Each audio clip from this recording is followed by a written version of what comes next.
Anak, may bisita ka. Sino po, Nay? O anak, na paano ka? Ba't parang nakakita ka ng multo? Wala, Nay.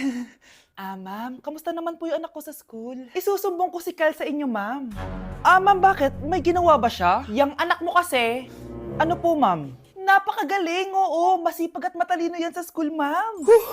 Opo, tama, Nay. Ay, buti naman. Akala ko kasi kung ano na ginagawa nito eh. Kaso ano, ma'am? May mga kailangan lang akong itanong sa inyo, ma'am, kung totoo ba tong nasa test paper ni Kyle? Patay ako nito. O sige, ma'am. Unang tanong, anong pangalan ng nanay mo? Susan, ang sagot niya. Tama ba, ma'am? Tama naman, ma'am. Pangalawa, ano ang trabaho ng nanay mo? Ang sagot niya, housewife. Tama ba? Oo, ma'am, tama. Okay. Pangatlo, ano ang gustong ginagawa ng nanay mo sa'yo? Pinaglulutuan, binibigyan ng baon. Tama ba? Oo naman, mahal na mahal ko yan si Kyle. Ano ang ayaw na ginagawa ng nanay mo sa'yo? Wala naman nakalagay dyan, di ba, ma'am? Kasi wala naman ako ginagawang masama sa kanya. Ang nakalagay dito ay palaging inuutusan. Pinapalo ng hanger, Anay!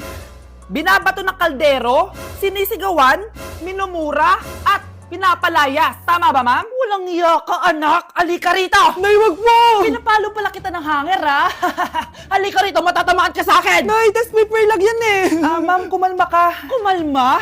Kasalanan mo to eh! Ikaw una matatamaan sa akin! Sabi ko nang alalayas na ako eh.